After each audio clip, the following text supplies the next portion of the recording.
देवमुनि शर्मा का चैनल में आप सभी को हार्दिक स्वागत है।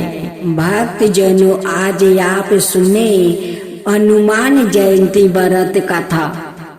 हनुमान भक्त के लिए हनुमान जयंती का विशेष महत्व है। शास्त्रों के अनुसार हनुमान जी को राम भक्त माना जाता है।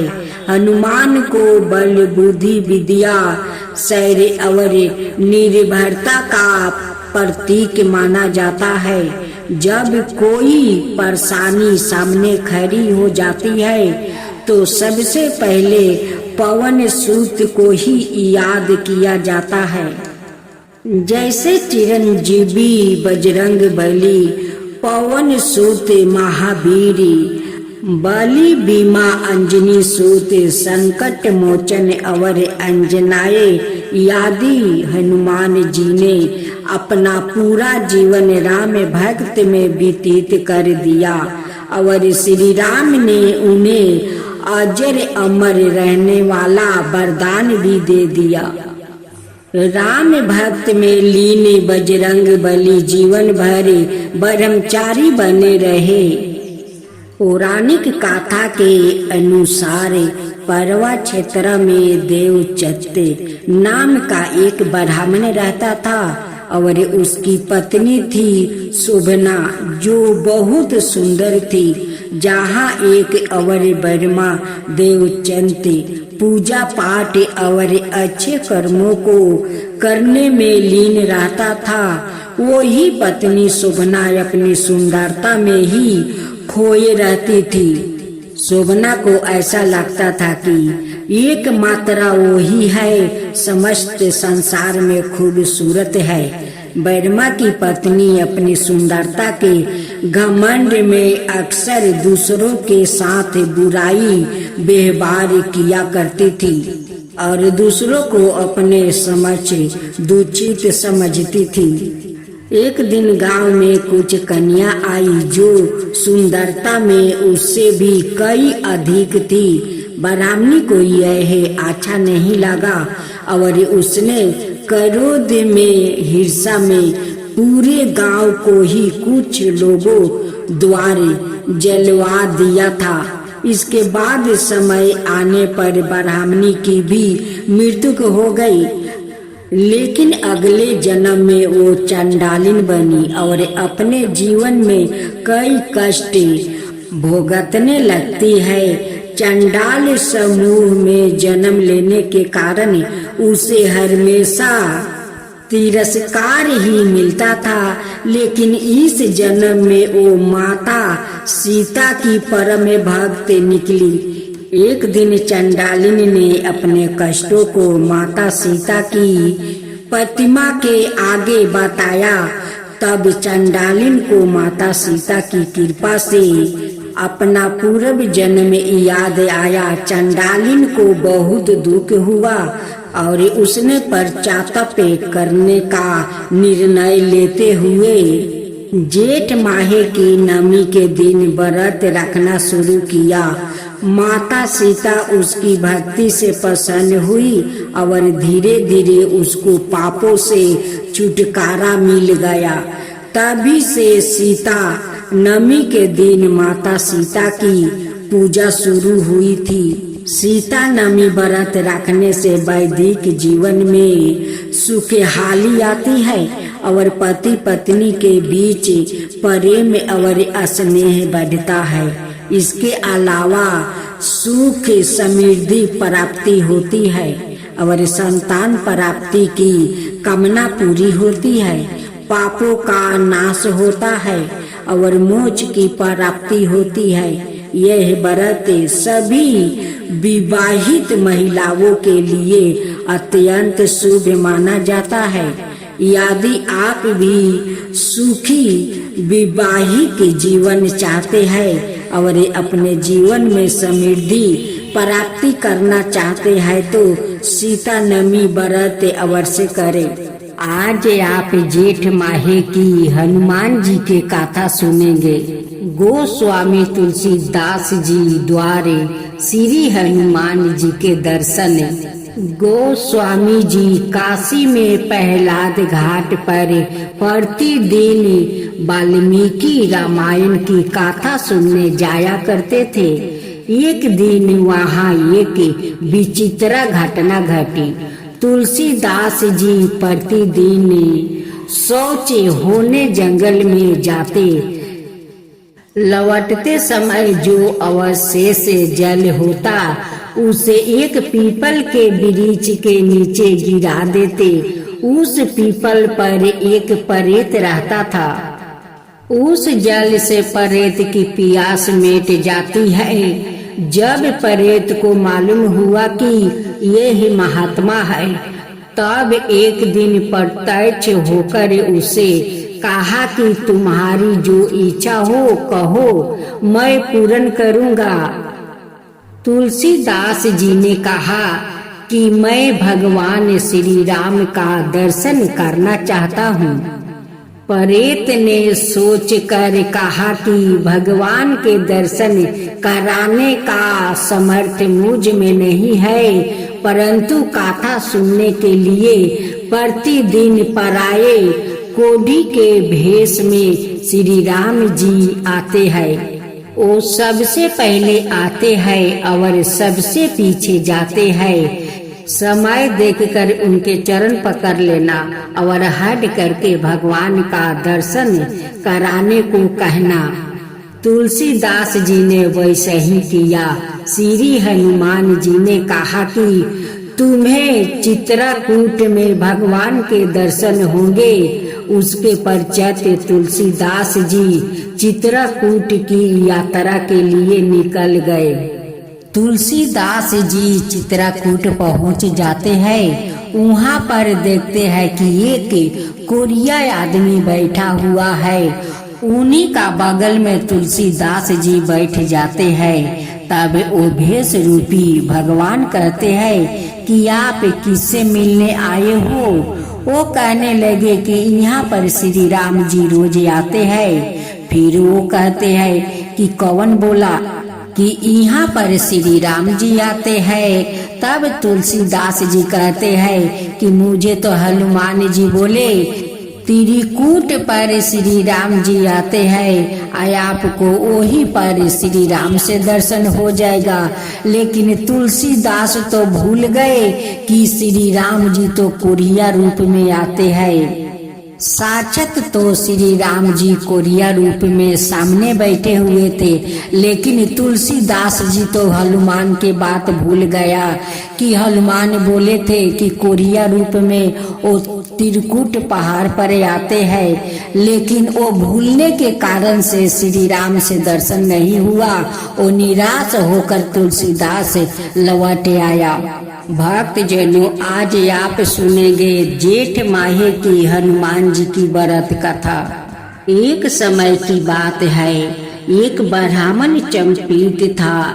उनकी कोई संतान नहीं थी, जिस कारण वो बेहद दुखी थे। एक समय ब्राह्मण वन में हनुमान जी की पूजा के लिए गया था। वहाँ उसने पूजा के साथ महावीर जी से एक पुत्र की कामना किया। घर पर उसकी पत्नी भी पुत्रा की प्राप्ति के लिए मंगलवार का व्रत करती थी। वो मंगलवार के दिन व्रत के अंत में हनुमान जी को भोग लगाकर ही भोजन करती थी। एक बार व्रत के दिन ब्राह्मणी ना भोजन बना पाई और ना ही हनुमान जी को भोग लगा सकी। उसके प्रण किया कि वो अगले मंगलवार को हनुमान जी को भोग लगाकर ही भोजन करेगी। वो भूखी प्यासी 6 दिन तक पड़ी रही। मंगलवार के दिन वो बेहोश हो गई। हनुमान जी उसकी निष्ठा और लगन को देखकर प्रसन्न हुए। उन्होंने आशीर्वाद दिया। सावारूप ब्राह्मणी को एक पुत्र दिया और कहा कि यह तुम्हारी बहुत सेवा करेगा। बालक को पाकर ब्राह्मणी अति प्रसन्न हुई। उसने बालक का नाम मंगल रखा। कुछ समय उपरांत जब ब्राह्मण घर आया तो बालक को देखे कर पूछा कि वो कौन है। ब्राह्मण की पत्नी बोली कि मंगलवार का व्रत से प्रसन्न होकर हनुमान जी ने उसे यह बालक दिया है। ब्राह्मण को अपनी पत्नी की बात पर विश्वास नहीं हुआ। एक दिन मौका देख कर ब्राह्मण ने बालक को कुएं में गिरा दिया। जब ब्राह्मण घर पर लौट आए तो ब्राह्मणी ने पूछा कि मंगल कहाँ है। तभी पीछे से मंगल मुस्कुरा कर आ गया और उसे वापस देखकर ब्राह्मण आश्चर्यचकित रह गया। रात को हनुमान जी ने उसे सपने में दर्शन दिया और बताया कि ये उस पुत्रा को हनुमान ने ही दिया है। ब्राह्मण सत्य जानकर बहुत खुश हुआ। इसके बाद ब्राह्मण चंपित प्रत्येक मंगलवार को व्रत रखने लगा। जो मनुष्य मंगलवार का व्रत कथा को पढ़ता या सुनता है और नियम से व्रत रखता है उसे हनुमान जी की कृपा से सब कष्ट दूर होकर सर्व सुख प्राप्ति होता है और हनुमान जी की दया के पात्र बनते हैं। अब सुने नारद जी का और साथ में हनुमान जी की कथा। एक बार की बात है, बानी बजाते हुए नारद मुनि भगवान श्री राम के द्वार पर पहुँचे। नारायण नारायण नारद जी ने देखा कि द्वार पर हनुमान जी पहरा दे रहे हैं। हनुमान जी ने पूछा, नारद मुनि कहाँ जा रहे हो? नारद जी बोले, मैं प्रभु से मिलने आया हूँ। नारद जी ने हनुमान जी से पूछा, प्रभु इस समय क्या कर रहे होंगे?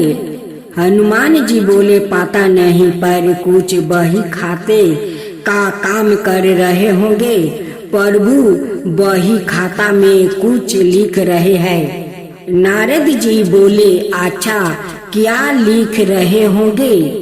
हनुमान जी बोले, मुझे पता नहीं, मुनिवर आप खुद ही देख आना। नारद मुनि गया प्रभु के पास और देखा कि प्रभु कुछ लिख रहे हैं। नारद जी बोले, प्रभु आप वही खाते का काम कर रहे हैं, या काम तो किसी मुनीब को दे दीजिए। श्री राम प्रभु बोले, नहीं नारद, मेरा काम मुझे ही करना पड़ता है, या काम मैं किसी और को नहीं सौंप सकता हूँ। नारद जी बोले, अच्छा प्रभु, ऐसा क्या काम है? ऐसा आप इस बही खाते में क्या लिख रहे हो? प्रभु जी बोले, तुम क्या करोगे देख कर जाने दो। नारद जी बोले, नहीं प्रभु, बताइए ऐसा आप इस बही खाते में क्या लिखते हैं?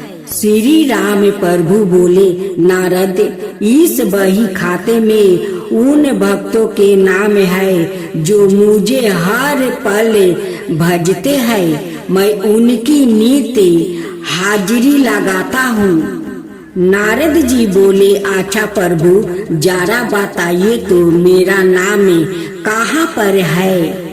नारद मुनि ने बही खाते खोल कर देखा तो उनका नाम सबसे ऊपर था। नारद जी को गर्व हो गया कि देखो, मुझे मेरे प्रभु सबसे ज्यादा भक्त मानते हैं। पर नारद जी ने देखा कि हनुमान जी का नाम उस बही खाते में कहीं नहीं दिखता है। नारद जी सोचने लगे कि हनुमान जी तो प्रभु श्री राम जी के खास भक्त है, फिर उनका नाम इस बही खाते में क्यों नहीं है? क्या प्रभु उनको भूल गया है?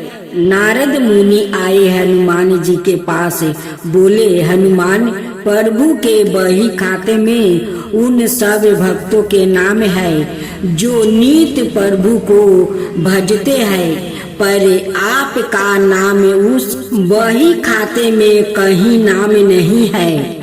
हनुमान जी ने कहा, मुनिवर, होगा आपने शायद ठीक से नहीं देखा होगा। नारद जी बोले, नहीं हनुमान, मैंने ध्यान से देखा, पर आपका नाम कहीं नहीं है। हनुमान जी ने कहा, अच्छा कोई बात नहीं, शायद प्रभु ने मुझे इस लायक नहीं समझा होगा जो मेरा नाम उस बही खाते में लिखा जाए। पर नारद जी प्रभु के एक अन्याय दान दीनी भी लिखते हैं, उसमें भी वो नीत कुछ लिखते हैं। नारद जी बोले, अच्छा हनुमान, आपका नाम कहाँ है? हनुमान जी ने कहा, हाँ। नारद मुनि फिर गए प्रभु श्री राम के पास और बोले, प्रभु सुना है कि आप अपनी अलग से दयन दीनी भी रखते हैं, उसमें आप क्या लिखते हैं? प्रभु श्री राम बोले, हाँ, पर वो तुम्हारे काम की नहीं है। नारद जी, प्रभु बताइए, मैं देखना चाहता हूँ कि आप उसमें क्या लिखते हैं। प्रभु मुस्कुराए और बोले, मुनिवर, मैं इनमें उन भक्तों के नाम लिखता हूँ जिनको मैं नित भजता हूँ। नारद जी डायरी खोल कर देखा तो उसमें सबसे ऊपर हनुमान जी का नाम था। यह देख कर नारद जी का अभिमान टूट गया। कहने का तात्पर्य यह है कि जो भगवान को सिर्फ जीभा से भजते हैं उनको प्रभु अपना भक्त बनाते हैं, और जो हृदय से भजते हैं उन्हें भक्तों के वो सवाए भक्त हो जाते हैं। ऐसे भक्तों को प्रभु अपनी हृदय रूपी विशेष सूची में रखते हैं। अब आप सुने हनुमान जी की आरती। आरती की जो हनुमान लागी, दुष्ट दलन गुनाति कला की, जाके बल से गिरी परितापे, रोग दुष्ट जाके निकट न जाके, अंजनी पुत्र महाबल नाई, संतन के प्रभु सदा सहाई। आरती की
स्वामी कीर्ति गाई, आरती की जो हनुमान लला की, दुष्ट दलन रघुनाथ कला की।